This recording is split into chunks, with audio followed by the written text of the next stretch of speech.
Here's to good movies, and may they always help us escape from reality.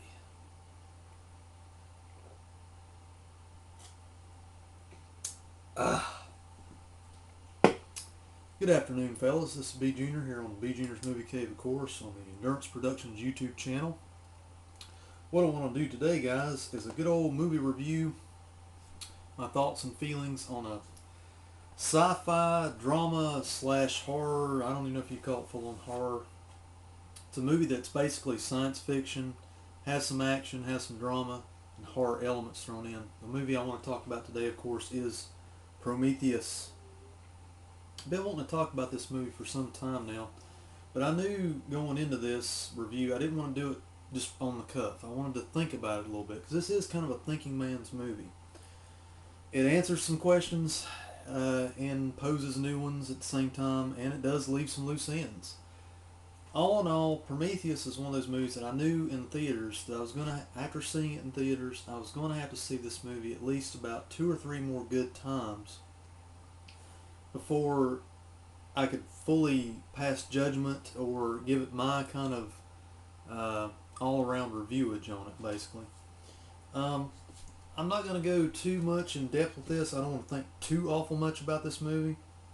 Of course, Prometheus is Of course, Ridley Scott will probably tell different in any interview he's ever had about this movie that it's not really a prequel. That's what he always says. It's not really. It's a prequel, guys, but it's its own adventure story about the beginnings of mankind, but it's basically in the same universe of the Aliens movies that we've had before, or Alien, which he did in 1979. Of course, Ridley Scott is the director of this film. It's a well-made film overall, in my opinion. The money's on the screen. It does have a budget. You can tell they put some money and effort into the movie. It ties in, as I said before, in the same universe as the Alien franchise, before the events of Alien, of course, and tells about, it's kind of a complex story, and not to give too much away if you haven't seen it before, but I am going to put some spoilers in this review, so if you haven't seen Prometheus, turn it off, come back later, that whole thing. But what I'm going to talk about now, let me go through the story a little bit, and then we'll get my views on my opinions, basically. Here's to you guys out there, the viewers of the cave. May you always view, may you always do videos. Prometheus. In a nutshell, it's about a group of scientists that get together with the whaling company that basically becomes more prevalent in the other movies. They notice a lot of cave writings, cave artwork on Earth that basically kind of sets the whole thing in motion, basically. It's about a group of alien life forms that supposedly have sprung us from their life form, or they gave birth to us, basically, is what they're trying to say in this movie. It starts off with one of the alien engineers, as they are called in this one. And the Alien movie, it was always the big creature that was in the seat in the alien spacecraft, the space jockey. It tells a story about that kind of lineage, basically. The aliens are these big, hulking looking, look like bodybuilder types that basically were experimenting with, I like to call it germ warfare in the futuristic world, or in the, I should say, let's back up. It's complex. You have to take your time when you're talking about Prometheus. Thousands of years ago, the aliens dropped off one of their scientists on Earth, and basically, one of these engineers takes some of the black goo, basically, I guess you could call it, the alien germ warfare. He drinks this stuff. It basically breaks down his cellular structure. He dies in the waters of Earth, I'm guessing it is. Although it's never clear if that's Earth or a different planet, and they're just kind of showing you what's going on.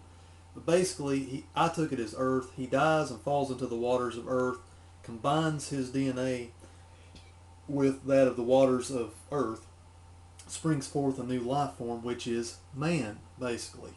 Which they find out later in the story that we had the same DNA structure as these alien engineers. Okay, get back to more of what's going on in the story here. After finding the cave writings about what the ancient cavemen talk about, what we see in the first scene, They later on get on this 2 year journey on this spacecraft, which is named Prometheus, and they go to like the main world where this is supposedly these engineers come from. What they find is it's basically, for lack of a better way of calling it, it's a military base where they're storing all this black goo and preparing for testing on other worlds. Now it's very unclear. There's plot holes abound. It's very unclear if they were preparing to test this on Earth or just any worlds in general. That's up for the viewer to decide. This is one of those thought-provoking movies.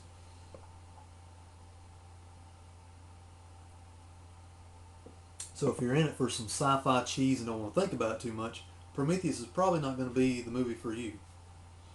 But if you want to have a good thought-provoking experience where you can kind of dive into the story, prepare yourself for multiple viewings. If you're kind of a guy like me, you got to soak it. You really got to soak it up and try to figure out your own interpretation of the movie. They make it to this world basically, and they start investigating.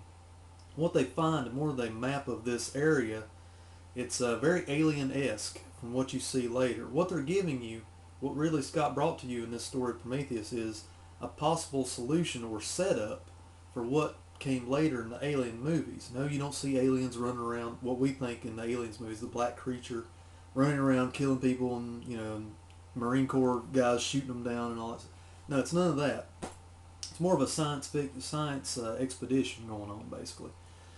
So what they do is they go and they find all these this network of what they think is caves at the time. But later they find it's an alien spaceship that's more military based, and these engineers were the pilots of it. And basically the ooze or the things that they were doing experimentation with has turned on them, and they find through little tidbits of holographic images and more investigating that it's bad news. Basically you see little creatures show up that are very face hugger esque and stuff like that. It's kind of giving you some blueprint work for what will come later in the Alien movies. So it is like an Alien movie, but it's really not. It's kind of its own adventure story that's kind of a setup for the Alien movies.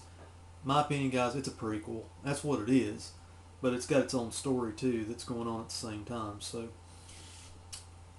basically, I'm not going to go into any great depth with the characters of the movies, with the movie itself.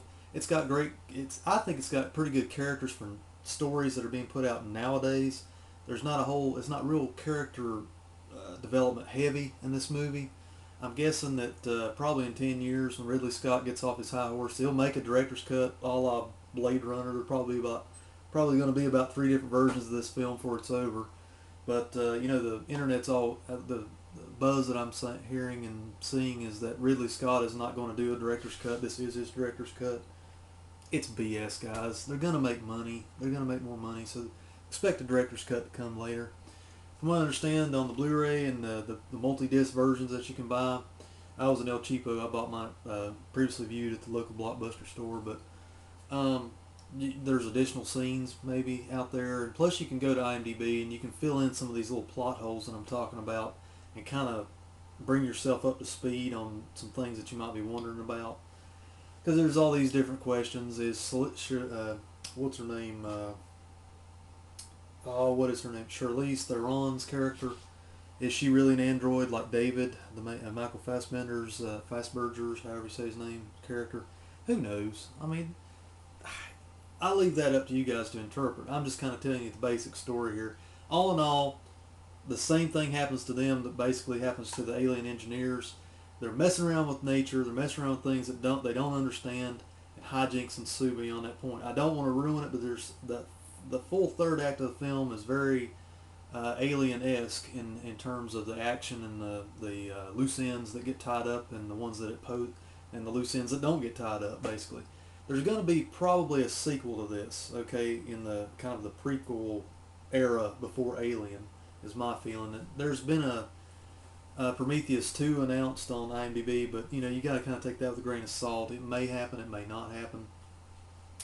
Now, overall, as far as a viewing experience, in my opinion, Prometheus, it's a good time, but it's a thinking man's science fiction movie. You're gonna have to watch it multiple times to kind of get where they're coming from with the movie, and really, only then can I believe that anyone can truly say if they like it or not. Me personally, I like Prometheus. I think it's a pretty decent science fiction slash action movie with some good drama and horror elements in there. Now, is it as good as Alien? No, no. I think it's right, right a notch down from Alien in terms of suspense, because there's not that heightened suspense, and horror is not through the roof in this one. But it's got decent characterizations in the movie.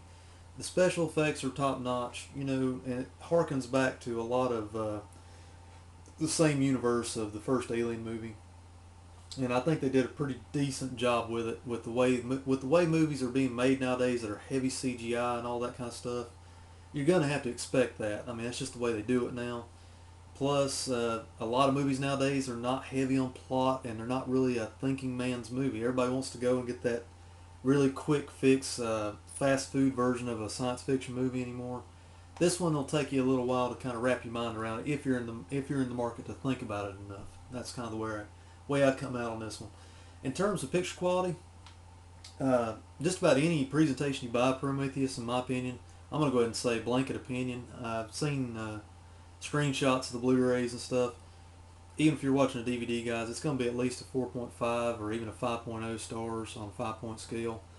Sound quality, same thing. It's going to be top notch. I mean, 20th Century Fox produced this movie, and you're gonna get a good looking product and good sounding product no matter which way you go about it. Now, as far as overall tone of the movie, it didn't make me feel depressed. It made me want to watch it again. I'll say it that much. But I'd say, I'm gonna leave you this way. I say rent it, see if it's your cup of tea before you run right out and buy it. And if you do buy it, I would probably pick up the best version you can. I only got this because I'm an El Cheapo guy, and I'm here to tell you I'll probably still pick up the Blu-ray one day, provided it's cheap enough. But until then, I got something I can watch. But yeah, I say if you like these type of movies and if you like Alien, I would say at least try it out.